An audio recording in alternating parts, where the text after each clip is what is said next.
Estimados amigos y amigas, muy buena tarde. Disculpen que cuando me solicitan ingreso se desactiva la posibilidad de aperturar mi micrófono. Entonces, les agradezco su atención, pues bienvenidos a quienes están recientemente integrando, pues vamos a establecer básicamente algunos lineamientos importantes. Hoy iniciamos pues básicamente nuestra respectiva cuarta unidad. Vamos a desarrollar estos temas que van a ser, por supuesto, objeto de evaluación para nuestro próximo examen final. De esta manera, también quisiera recordarles a todos que, buenas tardes a quienes nuevamente se están integrando, recordarles que, y como pudieron haberse dado cuenta, en la plataforma alterna, que es la plataforma de Google Classroom, pues están ya materiales de apoyo que ustedes han estado conociendo y han estado estudiando y solicitando. Buenas tardes a quienes están incorporando nuevamente.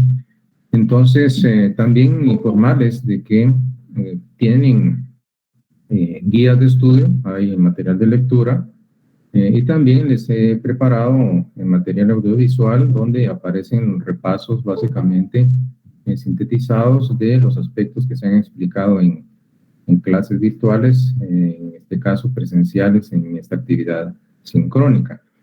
De esta manera, pues los insto a que pues, participen ustedes también en sus sesiones virtuales el día de clases. Es importante que ustedes tomen conciencia de que estamos en una universidad. Esto es un espacio académico que de alguna forma pues, nos va a permitir disertar de una manera amplia la diversa temática que forma parte del contenido de nuestro programa.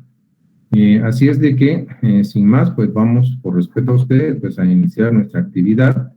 En este caso, dándole la bienvenida a quienes se están integrando.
Disculpen, mis estimados amigos y amigas, pero ya estoy nuevamente en el aire. Solo quisiera preguntarles si me escuchan en este momento, si tienen algún problema, por favor.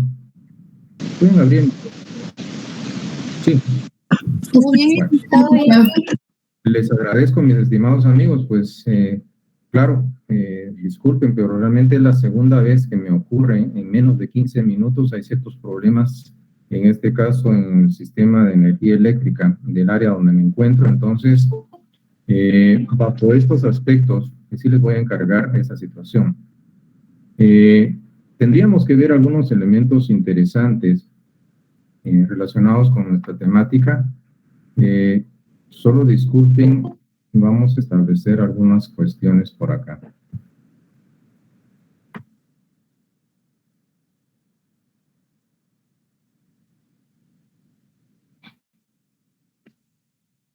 Tal vez les rogaría a mis estimados amigos y amigas que estoy viendo de que hay algunas personas que se están identificando con nombres falsos.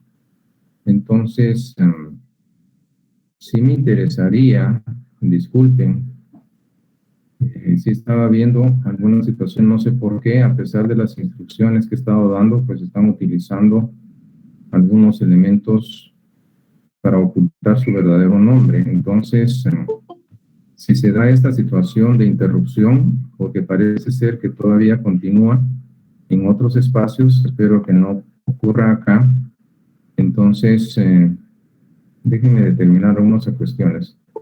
Entonces sí les encargaría de que comprendan de que si suspendemos esto se va a deber a alguna interrupción que pudiera darse. Entonces sí les encargo que se identifiquen plenamente y que me lo hagan ver si alguien intenta boicotear nuestra sesión. Entonces, identifíquense plenamente, creo que nada les cuesta a ustedes cuando soliciten el ingreso. Bueno, ¿qué tenemos acá? Pues comencemos. Les decía que derivado de esta situación técnica, pues espero que no se vuelva a repetir.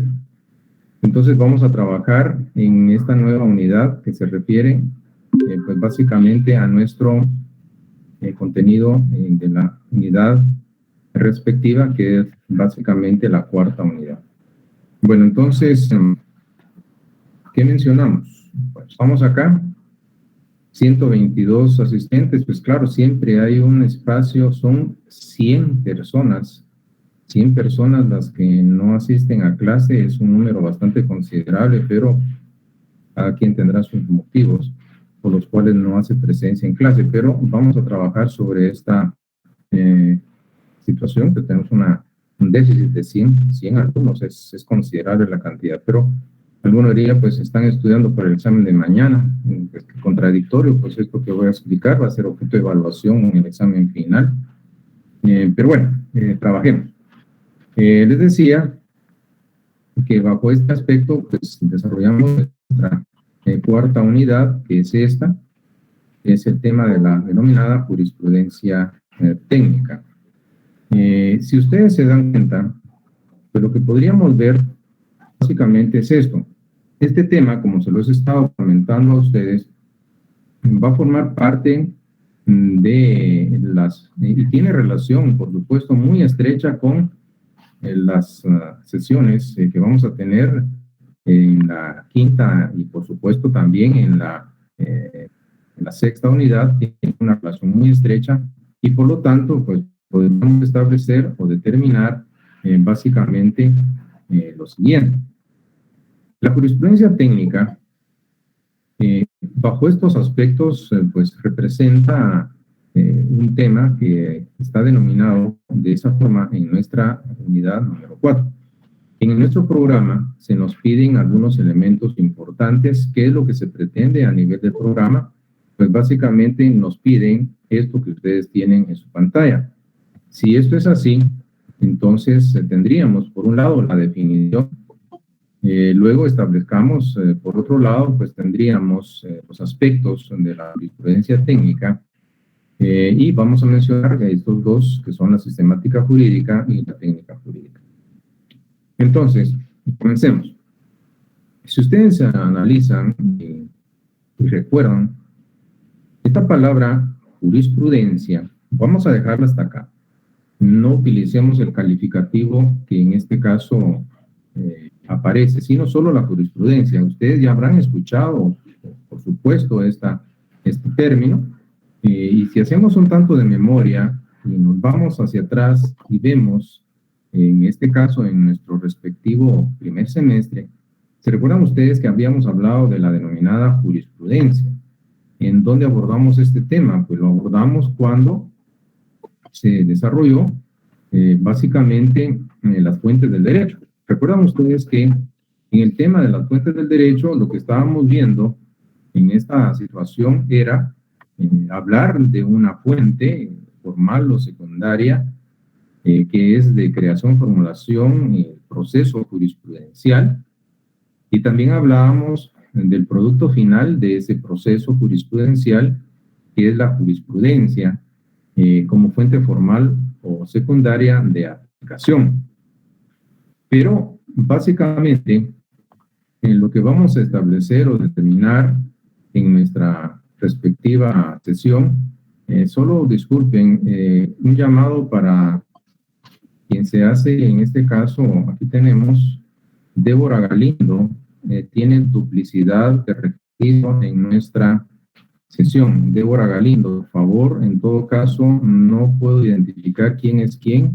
Entonces, por favor, sí necesito de que se vuelva a incorporar porque no pueden haber dos cuentas y espero que no estén duplicando. Entonces, por ese motivo, les voy a encargar que se identifiquen plenamente. Si utilizan duplicidad de nombres, y esto es por seguridad del curso, entonces puede dar margen a una sospecha en un momento dado. Puede ser que sea equivocado, pero es solo una cuenta con un solo nombre. Entonces, por favor. Entonces, vuelvo acá con ustedes. Si nosotros estamos viendo este tema, pues estamos estableciendo de que cuando hablábamos de la jurisprudencia, también, disculpen, estas duplicidades de cuentas y nos dejan margen de duda. Entonces, estamos viendo de alguna manera que estamos estableciendo que hay una respectiva identificación con la jurisprudencia y las fuentes del derecho. Ahora bien, ¿qué es lo que nos queda a nosotros en este aspecto por mencionar? Esa acepción de la denominada jurisprudencia como fuente del derecho no tiene absolutamente nada que ver con este tema que es el que nosotros estamos mencionando. Esta jurisprudencia técnica es algo totalmente distinto a la jurisprudencia como fuente de derecho. De esta manera, pues entonces vendría otra situación. ¿Y qué es lo que nos corresponde en torno a esta temática? ¿En dónde hemos escuchado la jurisprudencia? Ustedes, por supuesto, cuando de alguna manera estén estudiando ya en posgrados y viajen a Europa, van a ir a las distintas facultades o escuelas de jurisprudencia. Por supuesto, lo que allá se enseña, básicamente, es derecho, puesto que la jurisprudencia también es reconocida como una fuente, en este caso, o mejor dicho, como ciencia del derecho. De esta manera, cuando nosotros hablamos de la jurisprudencia, podemos identificarla con la ciencia del derecho. Esta acepción, pues, básicamente, pues, no, tampoco nos va a servir para este tema de la jurisprudencia, como ustedes la pueden ver, que aparece como fuente, básicamente, del derecho. Nos sirve, en este caso, de alguna manera, esta respectiva acepción. Entonces, ¿qué tenemos? Podemos escuchar esta palabra jurisprudencia en estas dos dimensiones, fuente de derecho o como ciencia del derecho. Entonces, lo que vamos a encontrar cuando le adicionamos este calificativo de técnica, pues adquiere una significación muy distinta, definitivamente. ¿Qué es lo que vamos a entender? ¿Qué es lo que vamos nosotros a comprender? Pues cuando hablamos de la jurisprudencia técnica, pues la vamos a entender, en primer lugar, si queremos definirla, la vamos a entender bajo esos términos. ¿Qué es lo que estamos viendo acá? Pues lo que vamos a establecer es una disciplina que se encarga. Quiero que tomen nota de esto. Hay dos cosas de las cuales se encarga esta disciplina. Por un lado, la exposición ordenada y coherente. Estamos hablando de la clasificación de los preceptos jurídicos, estamos hablando de las normas jurídicas que se hallan en vigor. Esto significa que forman parte del derecho vigente en una época y en un lugar determinado. Ahora bien, si ustedes se dan cuenta, de eso se encarga la jurisprudencia técnica, pero sigue en la definición un segundo aspecto. Y si ustedes analizan, pues van a encontrar que también estudia los problemas derivados o relativos de la interpretación y de la aplicación del derecho a casos concretos, de esas normas. Entonces, si nosotros nos damos cuenta de estos elementos, pues vamos a encontrar básicamente dos objetos de los cuales se encarga la denominada jurisprudencia técnica. Dos, los pueden ver, ahí está en la pantalla. Entonces, expliquemos lo primero. Obviamente, cuando hablamos de la exposición ordenada y coherente, pues básicamente estamos hablando de clasificar, de ordenar los preceptos. En este aspecto, estamos determinando estos elementos que son interesantes. Ordenar, clasificar, exponer de manera ordenada y coherente. Significa que, obviamente, tenemos diversidad de elementos normativos, reguladores en las distintas normas. Entonces se clasifican, se ordenan y se presentan ya ordenadas de una manera coherente. Ordenar y clasificar. Pero también hay problemas. Esas normas, cuando se aplican a los aspectos relacionados con la aplicación del derecho a casos concretos, también surgen problemas. Yo podría en un momento dado comentarles a ustedes qué problemas se pueden presentar. Basta que ustedes vean, en este caso, en el programa. En su programa oficial de estudios, pues nos está mencionando que hay un tema previo de establecer los aspectos de jurisdicción y competencia, que son importantes. Y ustedes, cuando sean jueces en el ejercicio de función jurisdiccional, antes de aplicar una norma a un caso concreto, pues van a determinar o establecer, en este caso, algunos aspectos interesantes. Encontraremos básicamente elementos tales como los siguientes.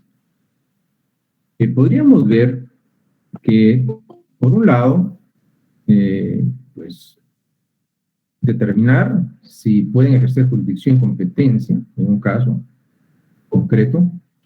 Bajo estos aspectos, podríamos pensar también en que deben saber si son competentes para poder hacer eso que van a hacer. Y ahí tenemos un problema, porque si ustedes aplican el derecho a un caso concreto y no tienen la competencia para hacerlo, les deducen responsabilidades. Ese es un problema. Otro, y está en el programa. Claro, hay que seleccionar la norma que van a aplicar, entonces deben determinar si está o no vigente. Entonces ya tenemos otro segundo problema, por ejemplo. Es importante determinar que esa norma seleccionada pues forma parte del derecho objetivo material y en un momento dado está o no vigente. Entonces, en determinar la vigencia también es un aspecto importante dentro de esta actividad que implica la aplicación del derecho a casos concretos. ¿Qué más podría ocurrir? Ya llevamos dos, determinar, y esto es obligado de oficio, aspectos de jurisdicción y competencia. También hablamos de establecer si la norma está o no vigente, pero podría ocurrir que encontramos la norma, hay norma, y en esta situación, claro, la norma está expresada, hay una proposición lógica, ustedes ven los textos en las leyes, entonces podría ocurrir algo interesante, que la norma no sea suficientemente clara. Entonces, ¿esto qué significa? Que siendo oscura la norma, pues tenemos que desentrañar, hay que averiguar o investigar lo que se denomina el sentido de la ley. Entonces, si es así, lo que vamos a encontrar básicamente es esto. Hay que interpretar la norma. Y esto ya es otro problema de aplicación del derecho a casos concretos, porque vamos a interpretarla derivado de que es oscura, hay norma, pero no es suficientemente clara. Entonces debemos desentrañar lo que se denomina el sentido de la ley. ¿Pero qué nos podría pasar cuando aplicamos el derecho a casos concretos? Pues podría ocurrir de que hay un caso de incidencia jurídica, necesita resolución jurídica apropiada a través de juez, y bajo este aspecto, por favor, dama Elisa Abigail, desactive su cámara. En todo caso, vamos a encontrar lo siguiente, que esa norma, pues básicamente nos presenta estos elementos. Es oscura. Interpretamos. Pero hay casos que ameritan resolución jurídica y no existe una norma específica aplicada a ese caso, porque se da lo que técnicamente se conoce como una laguna de la ley, y eso lo vamos a explicar en los problemas de técnica jurídica. Hipótesis o supuestos jurídicos que debieron haber sido previstos por el legislador en la ley, no lo hizo. ¿Por qué no lo hizo el legislador? ¿Por qué dejó esas lagunas en la ley? Por olvido, imprevisión, imposibilidad de imaginarlo. Habiendo debido hacerlo, no lo hizo. Entonces, el juez, al tenor del artículo 15 de la ley del organismo judicial, no puede hacer tres cosas, ya se los he dicho: suspender, retardar ni denegar la administración de justicia sin incurrir en responsabilidad. Eso no puede hacer el juez. En los casos de falta, y cuando hablamos de falta, estamos hablando de ausencia de norma, estamos hablando de una laguna de la ley. Entonces, falta, ambigüedad, oscuridad o insuficiencia de la ley, los jueces resolverán conforme a las reglas establecidas en el artículo 10, ley del organismo judicial, y luego pondrán el caso en conocimiento de la Corte Suprema de Justicia a efecto de que, si ésta lo considera conveniente o necesario, pues ejercite o promueva la iniciativa de ley. Entonces, ¿qué encontramos acá? Quiero que noten algo. En primer lugar, en la pregunta obligada, ¿quién dejó el vacío? ¿Quién dejó la laguna de la ley? Pues fue el legislador, el creador del precepto, no fue el juez. Pero el que es responsable, si llega a suspender, retardar o denegar la administración de justicia, el que va a ser responsable es el juez, no es el legislador. Entonces, el que olvidó, el que no reguló este supuesto en la norma fue el legislador, pero al que responsabilizan es al juez, porque cuando hay falta de norma, cuando hay una laguna en la ley, pues el juez debe resolver. Entonces acá va a llenar ese vacío dejado por el legislador en la ley y debe integrar. Debe integrar. Y en este caso, entonces, Jazmín, por favor, desactive su micrófono. Entonces, esto genera de alguna forma algo interesante. El que es responsable de esta situación es el juez. Entonces, ¿qué tenemos? Hay un problema de técnica jurídica. Y ese problema es ese vacío. Entonces hay que integrar la ley. Puede ocurrir también de que, en este caso, otro problema de técnica jurídica, puede ocurrir de que dos o más normas que están simultáneamente vigentes entran en conflicto. No estamos hablando de normas oscuras, no estamos hablando de laguna de la ley, estamos hablando que dos normas entran en conflicto, en contradicción. Y esto es lo que se denomina antinomia. Son conflictos internormativos. Entonces el juez tiene que resolver esa antinomia, ese conflicto, qué norma va a aplicar. Noten que no es problema de interpretación, porque no estamos hablando de una norma que es oscura y que amerita desentrañar el sentido. No estamos hablando de integración de la ley porque no hay una laguna de la ley. Aquí lo que hay son dos o más normas que están en colisión. Entonces debe seleccionar cuál va a resolver esa antinomia. ¿Qué otros problemas pueden presentarse en la aplicación del derecho a casos concretos? Pues ya les he comentado, puede ocurrir, y ustedes saben que una norma, pues por supuesto, debe aplicarse dentro del periodo de tiempo para el cual se ha fijado su vigencia. Esta es la regla general y todos ustedes lo saben la importancia de la vigencia de la ley. Pero podría ocurrir algo como esto, y es el hecho de que esas normas que estaban vigentes cuando ocurrió el hecho fueron derogadas. Entonces, el caso podría estar en trámite, no ha sido terminado, no se ha resuelto, el juez se encuentra con que derogaron la norma bajo la cual o bajo el amparo durante su vigencia ocurrió el hecho, pero perdió vigencia. Entonces, debe determinar si va a aplicar una nueva norma contenida en una ley a un caso ocurrido antes del inicio de la vigencia, o debe determinar o establecer si él va a seguir aplicando esa norma que ya no está vigente dentro del periodo de tiempo o espacio dentro de la vigencia de otra ley. Entonces, estos son conflictos de leyes en el tiempo, y es lo que los autores han denominado como el problema de la retroactividad de la ley. Claro, eso lo vamos a platicar. Pero también estamos viendo, porque esta segunda dimensión de la jurisprudencia técnica, estudiar la problemática derivada de la aplicación de esos preceptos a casos concretos, puede presentar otra situación. Y es que dos o más normas, que todas están vigentes, regulan a las personas, tienen la misma materia, reclaman su aplicación en ese caso concreto y que corresponden en sus ámbitos de aplicación territorial o espacial son distintos, pertenecen a distintos estados, por ejemplo. Y entonces se están reclamando la aplicación, reclaman ser aplicables en ese caso. Entonces, podemos encontrarnos con un problema en donde pueden ser dos o más normas que tienen una triple identidad. Tienen igual ámbito material, en la misma materia, esa parte del derecho objetivo material es el mismo. Tienen la misma identidad en cuanto al ámbito personal, se refiere a los sujetos de derecho. Tienen un mismo ámbito, en este caso, podemos decir, temporal de validez, están vigentes. Tienen identidad en estos ámbitos, pero son de distinto ámbito espacial o territorial.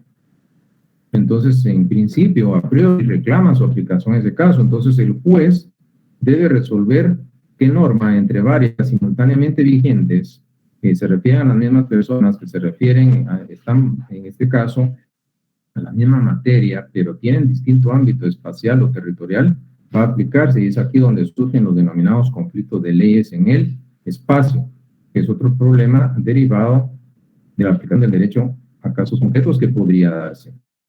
Entonces, bajo estos aspectos o estos elementos, sí, disculpen, hubo otro intento de apagón, pero estoy conectado en otra red. Estamos viendo algunos aspectos interesantes que llegamos a la conclusión de que esta denominada jurisprudencia técnica, que no tiene nada que ver con la fuente del derecho o con la ciencia del derecho, sino que estamos hablando de una disciplina que tiene dos objetos. Ordena, clasifica preceptos. Sí, solo sí, esto es importante aclararlo. Se acepta la división del derecho en ramas. Derecho público, derecho privado, derecho social, ordenar y clasificar los preceptos, esa es una. Y la otra es estudiar todos los problemas derivados de la aplicación del derecho a casos concretos. ¿Qué problemas? Ya hablamos un previo, jurisdicción en competencia, hablamos de determinar vigencia, hablamos de interpretar, de integrar, resolver antinomias, resolver conflicto de leyes en el tiempo, resolver conflicto de leyes en el espacio, lo que se podría dar en el momento de aplicar el derecho a casos concretos, que sería el segundo objeto de estudio de la jurisprudencia técnica. Quizá la denominación no sea la más afortunada, derivado de la posible confusión que pueda haber, pero ese fue el nombre que convencionalmente se le ha dado. Puede hacer que se acepte o no se acepte por la mayoría de juristas, pero a eso se refiere la denominada jurisprudencia técnica. Está en la cuarta unidad de nuestro programa y, como ustedes ven, tiene dos aspectos de estudio. Y estos dos aspectos de estudio que ven en su pantalla, entonces nosotros podemos establecer o determinar qué son los aspectos que integran a la denominada jurisprudencia técnica. Entonces, ¿qué habíamos mencionado? Pues vemos que hay dos aspectos, estos son, ustedes los pueden ver. Entonces tendríamos, en primer lugar, que establecer o determinar que, por un lado, tenemos un aspecto de carácter teórico o sistemático. Este aspecto de carácter teórico o sistemático se denomina sistemática jurídica. Esta es la quinta unidad, la sistemática jurídica. Pero tiene un segundo aspecto de carácter técnico o práctico, que se denomina técnica jurídica. Y aquí tenemos la sexta unidad del programa. ¿Qué vamos a establecer o qué vamos a determinar en cada uno de estos aspectos? Por supuesto, ahora estamos mencionando, estamos platicando en torno a esta quinta unidad, que se refiere a la la cuarta unidad, que se refiere a la, en este caso, pues vamos a hablar de la sistemática jurídica, es el aspecto teórico sistemático. Si nosotros necesitamos, por ejemplo, definirla pues ya hemos establecido derivados del objeto dual de estudio que tiene la jurisprudencia técnica, y de esto se encarga básicamente la sistemática jurídica. Noten que de la definición, y quiero que tomen muy en consideración, la definición de jurisprudencia técnica, pues tomé la primera parte. ¿Ya se dieron cuenta de esto? De la definición de la jurisprudencia técnica, tomé la primera parte que se refiere al primer objeto al cual se dedica la jurisprudencia técnica. ¿Y cuál era ese primer objeto? Pues estudiar de esa manera, estudio, abarca esa exposición ordenada y coherente. Eso significa la clasificación de los preceptos, de las normas jurídicas que están vigentes en una época, en un lugar determinado. Claro, ¿lo que significaría? Si solo si se llega a aceptar la división del derecho en ramas, entonces es factible poder clasificarlas. Entonces, establecer o determinar si esta norma es derecho público, si esta norma es derecho privado, o esta norma es de derecho social, y ordenarlas y exponerlas debidamente, es tarea de la sistemática jurídica. Sí, solo sí, insisto, se hace la división del derecho en ramas. Entonces, este sería el aspecto teórico sistemático de la jurisprudencia técnica. Pero tenemos un segundo aspecto. ¿Cuál era este? Un aspecto técnico-práctico. ¿Y cuál es este? La técnica jurídica. ¿En qué consiste? Pues aquí tenemos una definición. Como ustedes pueden darse cuenta, pues lo que tenemos acá, pues básicamente es el aspecto técnico-práctico de la jurisprudencia técnica que tiene. Noten que aquí lo que hicimos fue tomar la segunda parte del objeto que se refiere a la jurisprudencia técnica, y va a ser la técnica jurídica la que se encarga de estudiar los problemas relativos a la interpretación. Yo le voy a agregar acá integración, antinomias, un previo determinar aspectos de jurisdicción y competencia, conflicto de leyes en el tiempo, conflicto de leyes en el espacio, que son todos los problemas derivados de la aplicación del derecho a casos concretos. Entonces, a esto básicamente se refiere ese aspecto técnico práctico de la jurisprudencia técnica, que es la técnica jurídica. Bueno, entonces, ¿qué tenemos acá? Esta sería la cuarta unidad de nuestro programa. Ahora bien, vuelvo con ustedes, y esto es interesante que lo vean, pues lo que podríamos generar básicamente es lo siguiente. Esta denominada cuarta unidad presenta estos dos puntos. Es una unidad relativamente corta. Ahora, lo que voy a hacer a continuación es tan solo un ejercicio. Quiero que se den cuenta ustedes de la importancia que asistan y que estén presentes en las sesiones virtuales, por supuesto, guardando las debidas reglas, respetando. Les encargo que no genere duplicidad de registro, que no activen sus micrófonos para no alterar el orden y no tengan que ser retirados de esta reunión. Entonces, ¿qué se hace esto? Por seguridad. He estado insistiendo en los ataques a través de claro, los sufrimos nosotros, los sufrí, bueno, en mis secciones. Entonces, por favor, creo que no les cuesta absolutamente nada tomar responsabilidad de eso. Les encargo que no dupliquen cuentas. Cuando yo veo en el listado que están repetidos los nombres, pues ya uno se pone en alerta. Entonces, ¿qué hay que hacer? Pues, ¿qué es lo que queda? No puedo determinar quién es quién. Habrá alguien que posiblemente esté suplantando a otro estudiante, entonces van a tener que ser retirados. Entonces son aspectos que quiero que entiendan ustedes. Es por seguridad, más que todo por eso.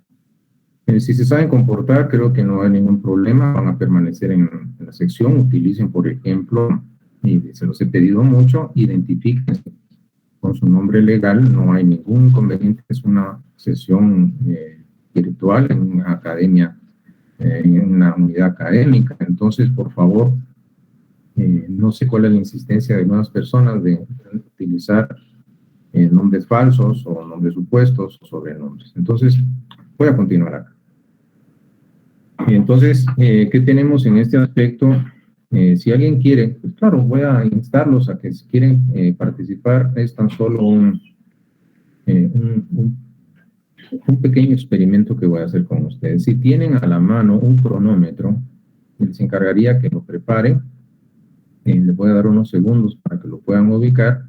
Y quiero que ustedes van a tomar a cronometrar el tiempo que yo puedo dedicarle a explicar esta cuarta unidad que tiene básicamente dos aspectos, la definición de jurisprudencia técnica y los dos aspectos que le integran. Bueno, si ya están listos, entonces comenzamos en este momento y activan el cronómetro que tenemos. La cuarta unidad se refiere a la denominada jurisprudencia técnica. La definición que se nos pide básicamente va a ir orientada a establecer que se trata de una disciplina que tiene un objeto dual de estudio. Por un lado, se encarga de exponer de manera ordenada y coherente, esto es, clasificar los distintos preceptos jurídicos que se encuentran en vigor en una época y en un lugar determinados. Y tiene un segundo objeto de estudio, y es básicamente estudiar toda la problemática derivada de la aplicación del derecho a casos concretos. Punto número 2. La jurisprudencia nos presenta dos aspectos. Un aspecto de carácter teórico o sistemático que se denomina sistemática jurídica, que se encarga básicamente de exponer de manera ordenada y coherente los preceptos que integran un ordenamiento jurídico. Y un aspecto de carácter técnico o práctico que es la jurisprudencia técnica, que se encarga básicamente de estudiar la problemática derivada de la aplicación del derecho a casos concretos. Paramos el cronómetro, terminamos y vuelvo con ustedes. ¿Cuánto tiempo nos dio? 1:17, 1:15. Esos aspectos aparecen acá, básicamente está 1:12. Ahora, yo preguntaría, ¿y cuánto tiempo llevo platicando con ustedes? Sí, gracias, tenemos el reporte, pero si ustedes se dan cuenta, entonces yo podría en un momento dado establecer, y quiero que lo vean, porque son ustedes mismos los que están indicando el tiempo para poder dedicar a esos aspectos. Entonces podría pasar lo siguiente, y esto va para algunas personas, claro, pues que en un momento dado, pues inclusive pues se limitan únicamente a leer materiales, pues yo les diría, si me pueda extender, pues podría hablar de 2 minutos, y en 2 minutos explico la cuarta unidad. ¿Pero cuánto tiempo llevo platicando con ustedes? Por supuesto no lo voy a hacer de esa manera, sería irresponsable de mi parte.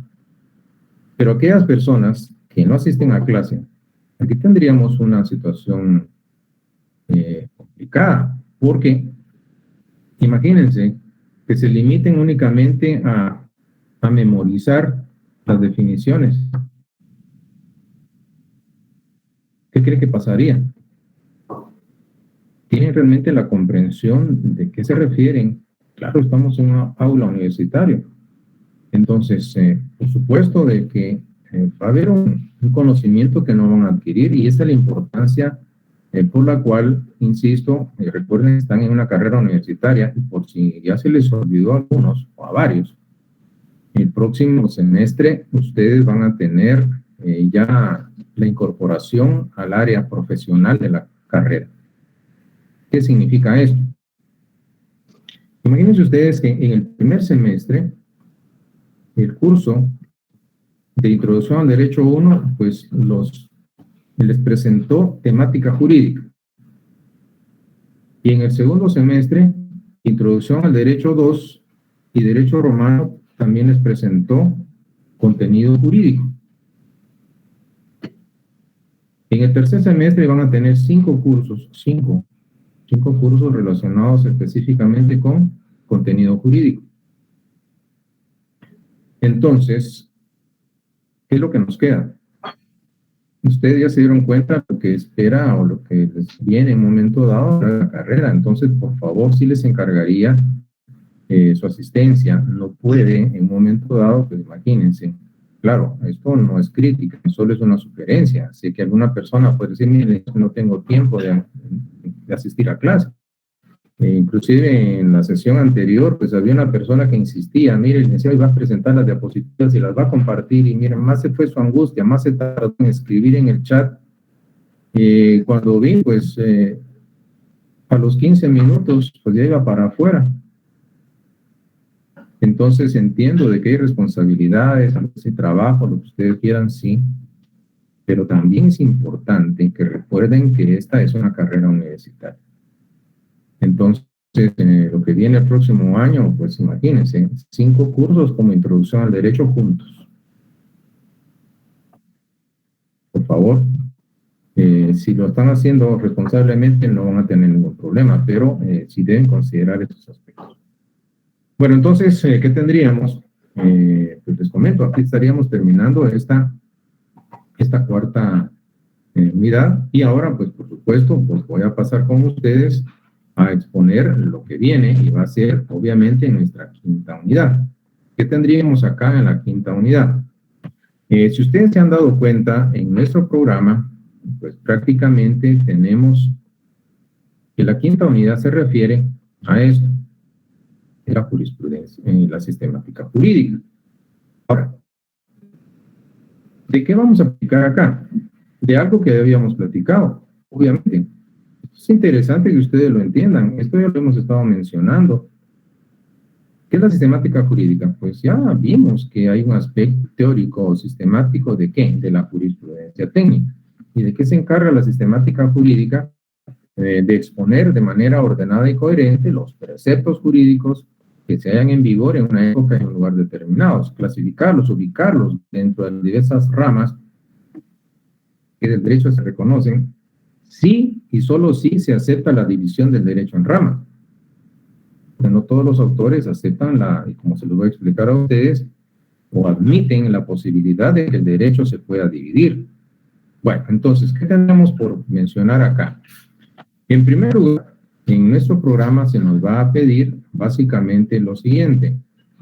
Vamos a establecer, como ustedes lo ven, en el contenido programático, pues, por supuesto, la definición de sistemática jurídica. Vamos a platicar de corrientes acerca de la división del derecho, sus antecedentes y, finalmente, pues, platicar sobre la estatización del derecho y la privatización del derecho. Bueno, ¿qué tenemos en primer punto? Platiquemos.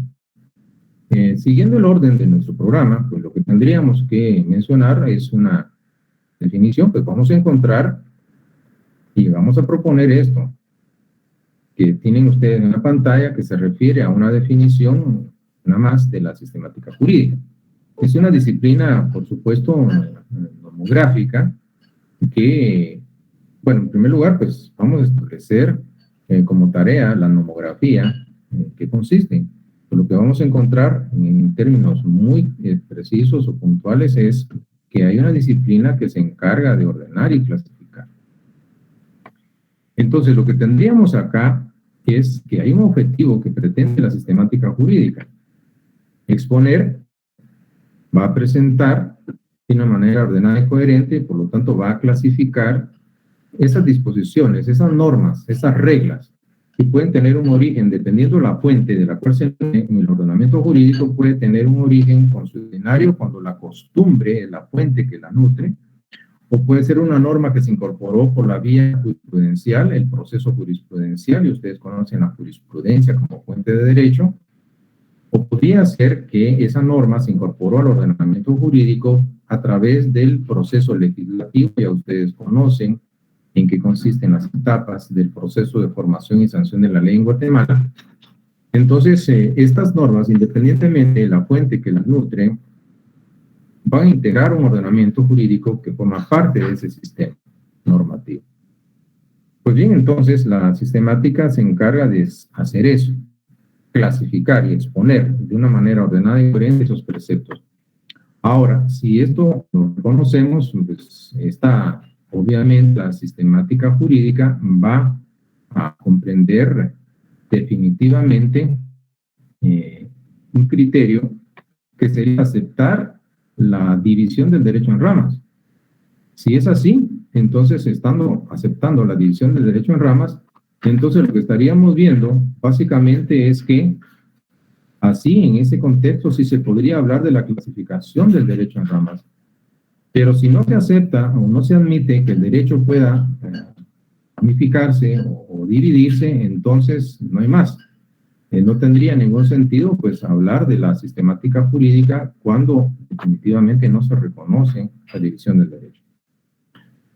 Pero tenemos en este caso esta definición, es una de tantas definiciones, pero todo el problema de la sistemática jurídica, como ustedes podrán darse cuenta, radica en ordenar, clasificar las normas, si es derecho público, si es derecho privado, o si forman parte del derecho social.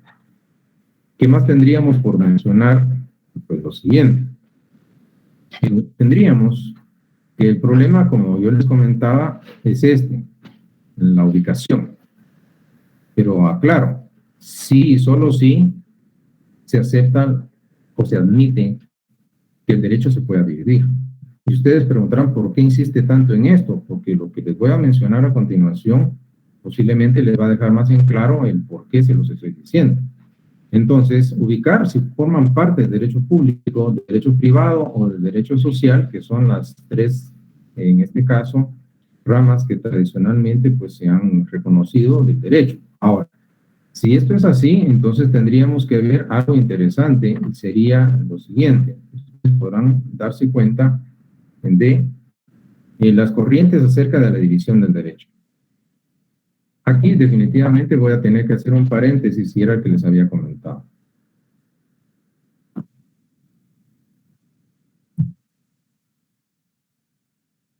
En primer lugar, hemos de recordar aquella definición que les expliqué a quienes fuimos alumnos en el primer semestre, que nos proporcionaba el profesor guatemalteco Romeo Alvarado Polanco, la definición del derecho.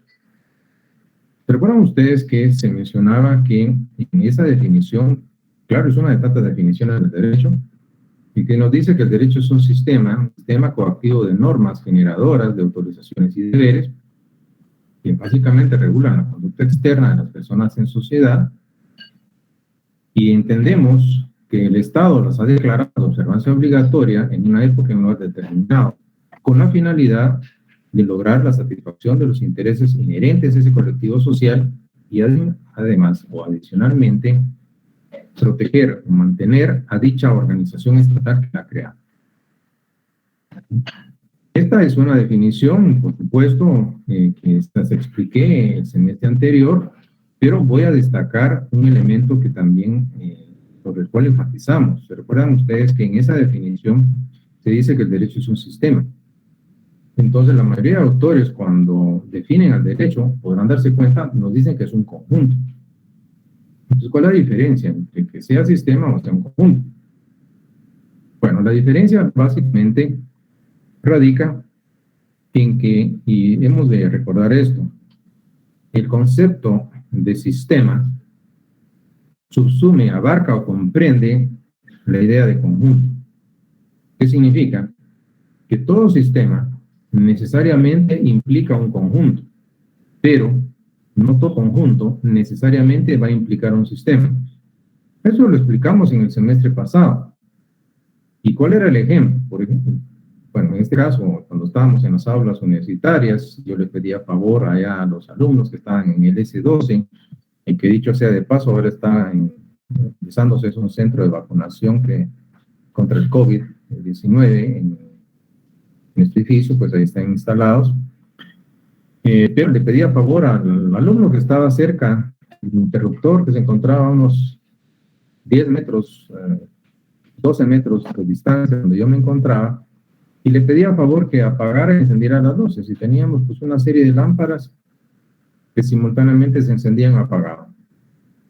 Entonces la pregunta era por qué esas lámparas, que inclusive que estaban hasta este sector donde yo me encontraba en la cátedra, y por qué se encendían y apagaban, estando tan lejos. Pues obviamente la diversidad de lámparas integran un todo, un sistema eléctrico que está interconectado.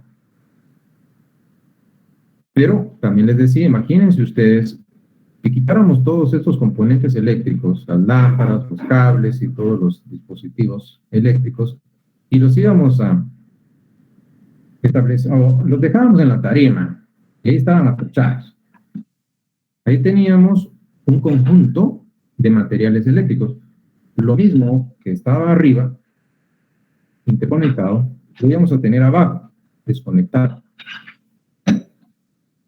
Esto es un sistema, pero eso que está abajo es un conjunto. Entonces, ¿qué explicamos? Ustedes se recordarán que desde el punto de vista cuantitativo, pues eran iguales. Arriba había 45 materiales eléctricos y abajo tengo 45 materiales eléctricos. Desde el punto de vista cuantitativo, pero cualitativamente hay una diferencia, que ese sistema tiene interconexión y ese conjunto no necesariamente va a estar interconectado. Por eso, les decía, para que ese conjunto adquiera un carácter sistemático requiere interconexión. Y dentro de los argumentos que se mencionaron, por los cuales se decía que el derecho es un sistema, se mencionaron 4. ¿Lo recuerdan ustedes? Yo voy a recordar por ustedes. Sé que lo saben. Esas normas y esos principios que integran ese sistema están debidamente jerarquizados, tienen jerarquía, están debidamente ordenados, estructurados, están orientados conscientemente a la realización de un fin. Y el cuarto, y no menos importante, están unitariamente dispuestos. Esta cuarta, o este cuarto argumento, porque el derecho es un sistema, la unitariedad del derecho se manifiesta en cuanto a que, a pesar de la diversidad de componentes que integran, es un todo. Si yo, por ejemplo, les mencionara en esta oportunidad un concepto de árbol, vengo y les muestro a ustedes una raíz y les digo, aquí hay un árbol, me dicen no. Traemos el tronco, aquí está el tronco, me dirán, aquí está el árbol, me dirán que no. Traigo las ramas, y mira, aquí están las ramas, aquí está el árbol, me dirán que no. Me traigo un puñado de hojas en la mano, aquí está el árbol, me dirán que no. ¿Por qué? Porque las hojas, las ramas, el tronco, la raíz, todo integra el concepto de árbol. Es un todo unitario. Pues entonces podemos ver el derecho bajo esa perspectiva, bajo esa dimensión y entender de que a pesar de la diversidad de componentes que tiene, es un todo. El árbol, cuando se reconoce la división del derecho, pues se dice que tiene rama. Entonces, nos encontramos con este punto en las teorías acerca de la división del derecho. Vamos a fijar 2 posiciones. Unas que definitivamente aceptan de que el derecho puede dividirse en ramas, y estas serían teorías positivas. Pero hay teorías que niegan la posibilidad de que el derecho se pueda dividir en ramas. Son las teorías negativas.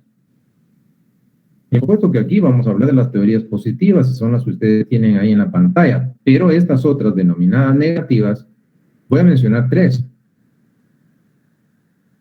3 corrientes doctrinarias que niegan que el derecho se pueda dividir. Por lo tanto, no tendría sentido venir a establecer si las normas jurídicas son derecho público, derecho privado o derecho social. Dentro de estas teorías negativas, voy a mencionar una que nos dice que el derecho no admite división, no admite ramas, porque todo el derecho es público, así como lo oyen, todo el derecho es público. Por lo tanto, todas las normas que integran el ordenamiento jurídico son de derecho público. Ahora viene el argumento, porque claro, es importante establecer por qué llegan a esa conclusión estas teorías denominadas negativas. Pregunto, ¿por qué todo el derecho es público? Entonces, ¿cuál es el argumento de esta teoría negativa, por supuesto? Y es la siguiente, quiero que ustedes escuchen muy bien este argumento que obviamente tiene un sello positivista, esto es de positivismo jurídico, pero es interesante. Puesto que nos dice que todo el derecho es público porque las normas que integran el ordenamiento jurídico son derivadas del poder del Estado, de un acto de imposición del Estado. Y por lo tanto, siendo parte de esta expresión del ius imperium que tiene el Estado, todas las normas son de derecho público. Llevan impresas ese acto de poder público del Estado. Bueno, esa es una primera teoría negativa que nos dice que todo el derecho, por lo tanto, no puede dividirse. Pero viene otra corriente. dentro de las teorías negativas, que son las que niegan que el derecho pueda dividirse y nos dicen que el derecho no se puede dividir porque todo derecho es privado, así como lo oyen. Todo el derecho es privado. Pues entonces aquí ya tenemos enfrentadas dos posiciones doctrinarias. Unas dicen que todo el derecho es público y otras que dicen todo el derecho es privado. ¿Y cuál es el argumento? Puedo sintetizar el argumento de esta segunda teoría negativa, que nos dicen que todo el derecho es privado. Quiero que escuchen bien. Porque si bien es cierto, la norma jurídica es derivada de un acto del poder público del Estado, el destinatario final de ese precepto es Juan, es Francisco, es María, es Claudia, es Patricia, es Guillermo, es Federico. Y que al final de cuentas son sujetos en lo particular y su conducta individual es la que va a ser normada o imperada por ese precepto. Por lo tanto, todo el derecho es privado. ¿Y qué tenemos acá? Dos posiciones diametralmente opuestas. Una que dice que todo el derecho es público y otra que nos dice que todo el derecho es privado. Y puedo mencionar una tercera teoría negativa, que nos dice que todo el derecho, bueno, en primer lugar, que el derecho no admite división porque todo el derecho es social. Voy a hacer una aclaración en esta tercera teoría. No deben confundir la denominación derecho social, que hace referencia a esa tercera rama del derecho que tradicionalmente y contemporáneamente ha surgido, derecho social. Ese derecho social, como tercera rama del derecho, se refiere a un conjunto de normas y principios, por supuesto, van a contener derechos que se constituyen garantías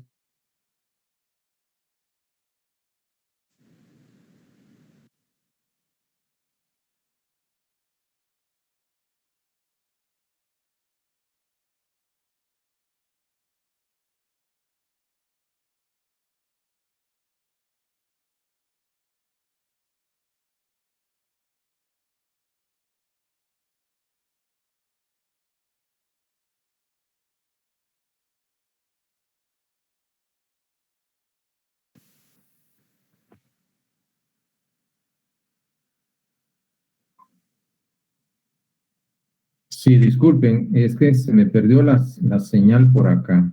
No sé si me siguen escuchando, mis amigos. Sí, licenciado, sí se escucha. Sí, se le escucha. Disculpen la interrupción. Sí, se le escucha, Nick. Sí, perdonen, que realmente no. Bueno, es como que la técnica no quiere apoyar en este momento. Pero bueno, disculpen, estoy nuevamente aquí en el aire con ustedes, que nos salimos del momento. Entonces les decía algo interesante.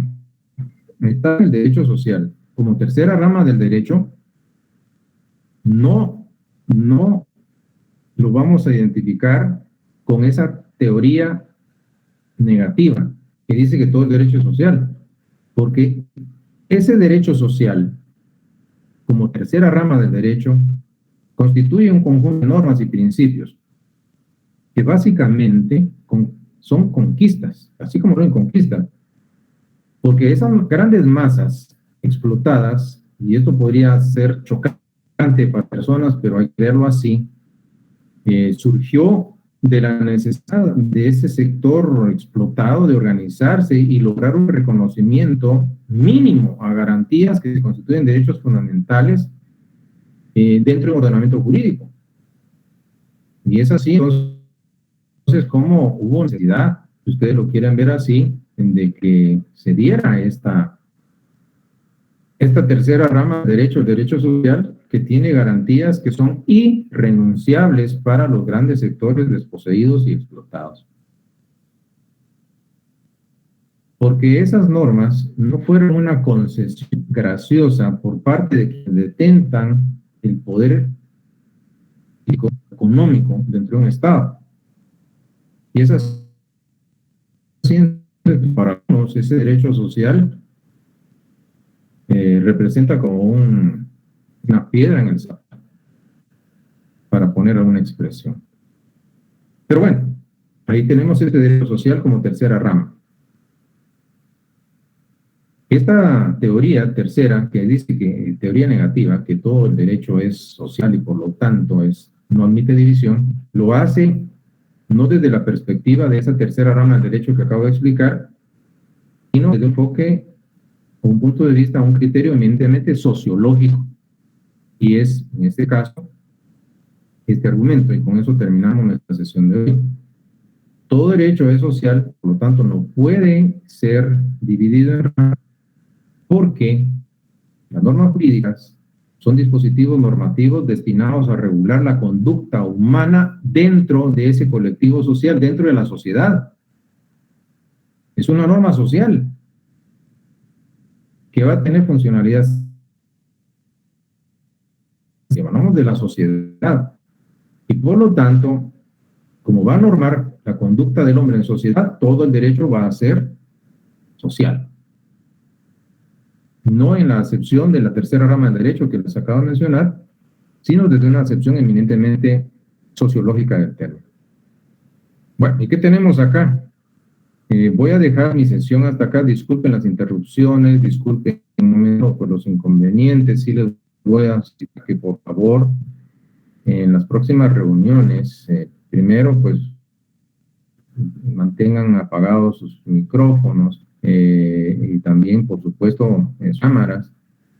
Y también algo importante, no sé por qué he encontrado duplicidad de registro de lista de participantes, el sistema me reporta duplicidad de nombres, entonces no puedo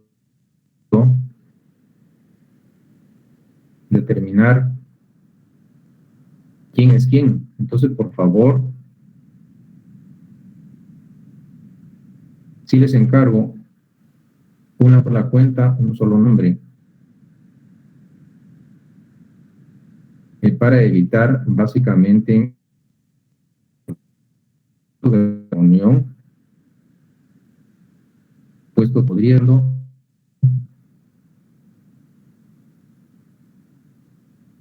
que no les encarga directos, puesto que algo están ocultando bajo un nombre que no les pueda corresponder. Pretendieron tanto que mantengan la integridad, entonces que aparezcan repetidos los nombres y utilicen sus nombres verdaderos, por favor. Así es de que si bajo estos aspectos posiblemente por, no sé, pues me indican que no se escucha, pero vamos a dejar acá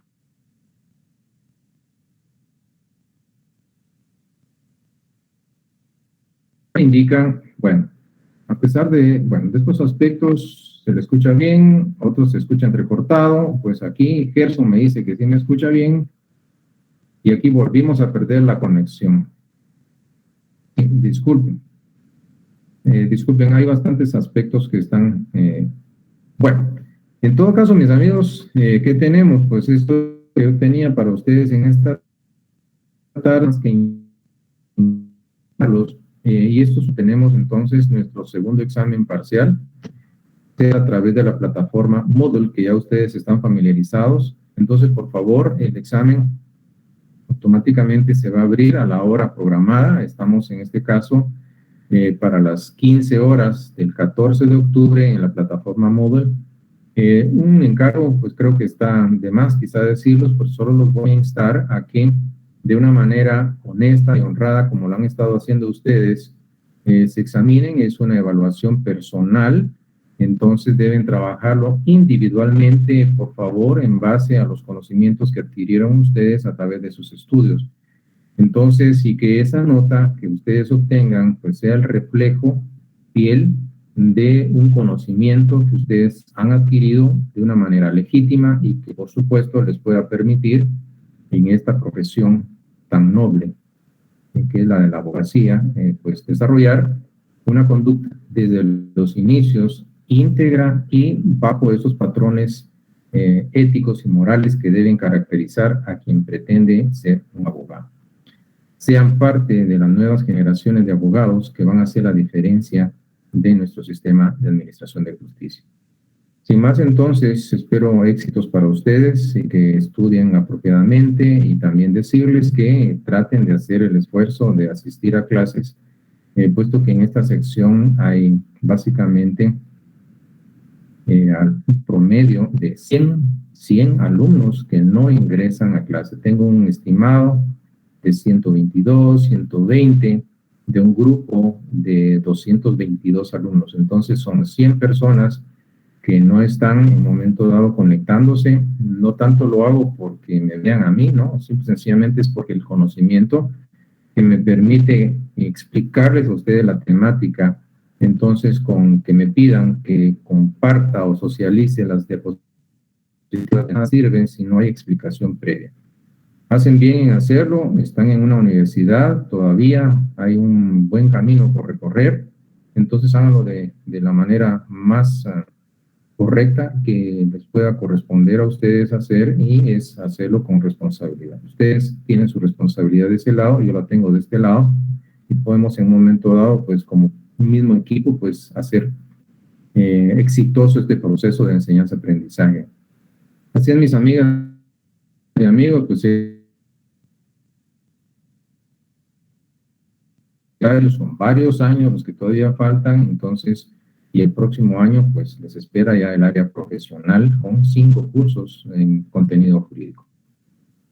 Sin más, mis amigas y amigos, pues, ¿qué les deseo? Éxitos, y espero que la nota que obtengan mañana sea el fiel reflejo de una dedicación honesta, de una dedicación, en este caso, responsable, y que ustedes vean que estos conceptos pues les van a seguir sirviendo durante el transcurso de su carrera y en el ejercicio de la profesión. Sin más, pues deseo lo mejor para ustedes, éxitos, sí. Nos vemos en la próxima. Les deseo feliz tarde a todos. Hasta pronto. Feliz tarde, nos vemos. Feliz tarde, licenciado. Bien, buenas tardes. Buenas tardes, mis amigos. También les recuerdo, si ya ingresaron a la plataforma Classroom, ahí están los materiales, hay videos, les encargo, por favor, ahí hay material que yo les socialicé para apoyarlos en este proceso. Les deseo éxitos y nos vemos hasta mañana. Feliz tarde. Muchísimas gracias, licenciado. Feliz tarde.